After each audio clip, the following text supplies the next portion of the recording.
Okay, here's the making video of our sandalwood soap. So we've got our lye water, coconut, palm, and olive oil, and rice bran oil here.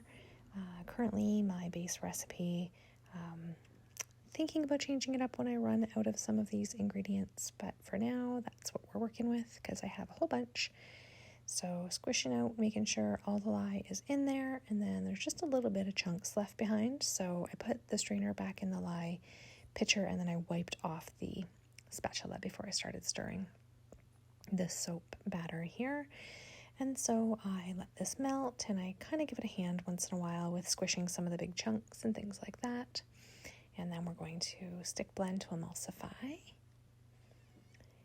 and bring that up to a nice trace. So what we want is kind of thin, but definitely well blended. And this batter, for whatever reason, kind of spitted and spattered quite a bit at me. So here I'm just checking if it's trace, but it splashed right there. And like, that's why we wear gloves. That's why I put a drop cloth down. That's why I have goggles on. That's why I wear long sleeves, because that batter right now is still quite caustic. Like, that's still going to burn you.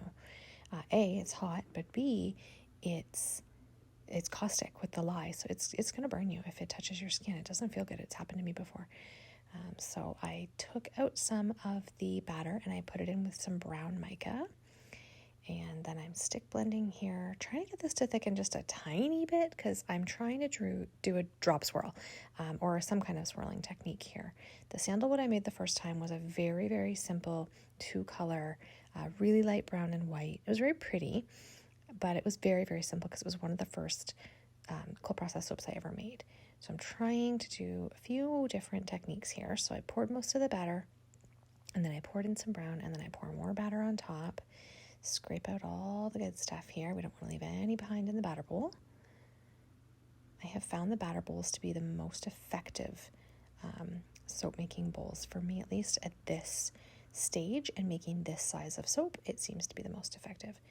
So I blended up the brown again, and then I pour more in, and then I've added, I just took the brown that I had and I added in some black mica just to make it darker, just to give another contrasting color. And I just think that brown and the sort of that creamy white and the black is going to really speak sandalwood for me. So that's why I chose that color scheme. So I'm just blending up the black here, and then I go to drop it in, and some of it does drop. And I had intention here of doing a swirl, like mixing it with a whisk actually, and really trying to get swirls. But then this black started not sinking to the bottom when it was just drizzling the last bit. So I decided, okay, we won't do that, and we would try for this top swirly technique that I haven't done before. I've tried before, but I have not been successful at before. And it actually worked out beautifully on this soap. It was an accident, but it is a very happy accident. It worked out really nicely, and I think it's really pretty. Hopefully we can cut this really soon.